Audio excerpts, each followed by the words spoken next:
Pasakojama, kad po 1831 metų sukilimo caro valdžia uždarė Antalieptės bažnyčią ir vienuolyną, o paskutinis karmelitų vienuolis, sakydamas atsisveikinimo pamokslą ant Šventosios upės kranto, ištarė: greičiau šventoji pradės tekėti į priešingą pusę, negu bažnyčios vertybės grįš į Antalieptę.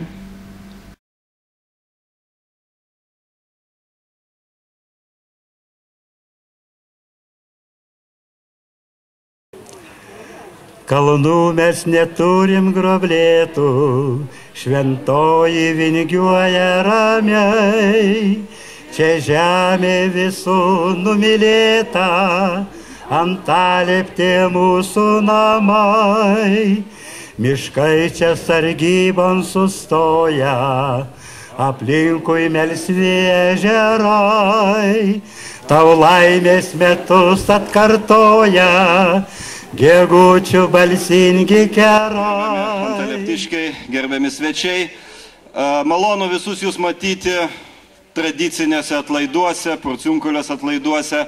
Na ir tai perauga turbūt ne vien tik tai į šventovės pagerbimą, dalyvavimą, bet taip pat ir į tokį kaimo festivalį atvykę ir svečiai iš kaimininių rajonų.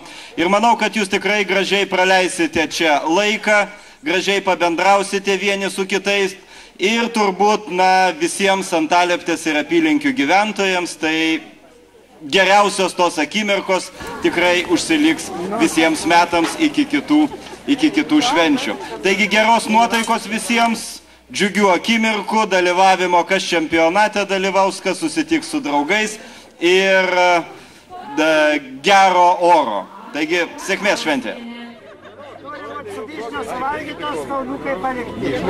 Įsraukt negalima, galima šauktis ir bulvės. A jeigu nesraukt, nagels?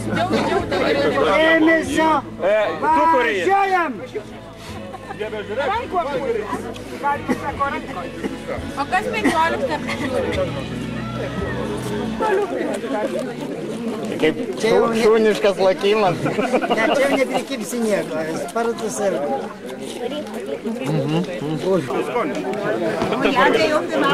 Pirmiausia, tai aš noriu labai padėkoti mūsų Vytautui Čypui.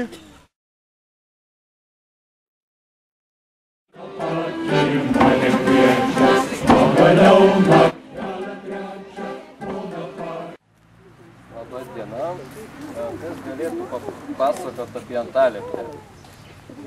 Vincas Kibirkštis. O kurį būtų galima surasti? Matyt, muziejai arba ateisi bažnyčią. Taip, kad Antalieptė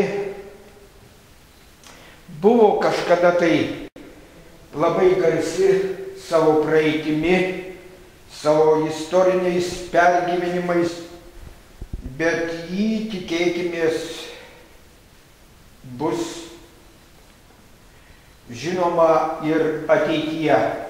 Nes buvę vienuoliai, karmelitai, jie neatsitiktinai pasirinko tą nuostabų gamtos kampelį.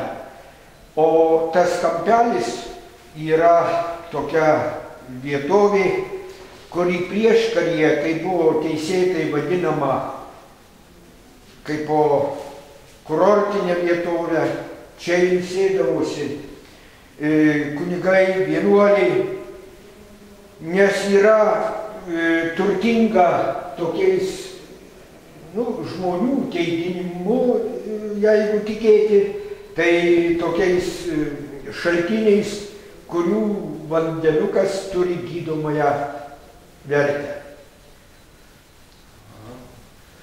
O kaip nueiti iki to šaltinio? Kraštotyrininkas Vincas Kibirkštis davė vienuoliui žemėlapį ir papasakojo, kad prie stebuklingojo šaltinio veda 2 keliai. Ši kelionė užtruks laike, mąstė vienuolis, todėl pasilieku nakvoti neveikiančiame vienuolyne, o rytoj pratęsiu pažintį su Antaliepte.